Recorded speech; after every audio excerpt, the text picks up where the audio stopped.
Само со поливалентен пристап и преземање повеќе комплексни мерки може да се реши аерозагадувањето во Битола, а за тоа покрај знаење и пари потребна и голема волја. Ова на синоќешната трибина со битолчани го рече професор доктор Константин Димитров, експерт по енергетска ефикасност и заштита на животната средина, кој е член на претседателството на Центарот за енергетска ефикасност на Македонија. Граѓаните на Битола издвојуваат средства во буџетот за да обстои државата и заслужуваат државата малку да посвети внимание, да обезбеди нормални, прифатливи, човечки услови за живот, а не да препушти единствено на стихија, на природа,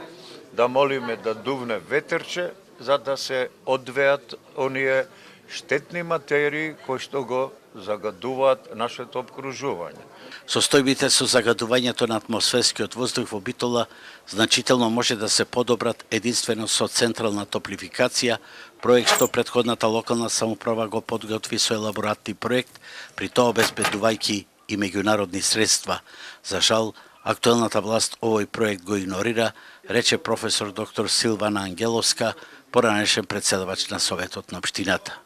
Ние сакаме да апелираме на сегашната локална власт и на централната, бидејќи проектот топлификација го води ЕЛЕМ,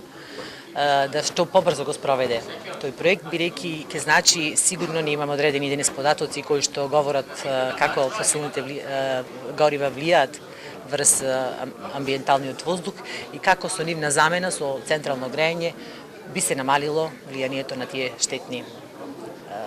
агенции во воздухот. Иако според истражување на екограѓанската иницијатива БИСТА, во Битола домаќинствата не се најголеми аерозагадувачи, туку најмалку 10 општински институции се главниот фактор, почнувајќи од болницата со над 400 тони потрошен мазут годишно, општината, училиштата и градинките кои се греат на мазут, а немаат заштитни филтри, па дури и 2 јавни претпријатија кои за грејење користат јаглен. Според екопрограмата за наредната година, што треба да се донесе идната недела, за општинската управа приоритетни се маргинални зафати, чистење на оджаци, субвенционирање велосипеди и печки за пелети. Одлуката се побара субвенционирана струја, никако да ја објават во службениот гласник и да ја пратат до владата.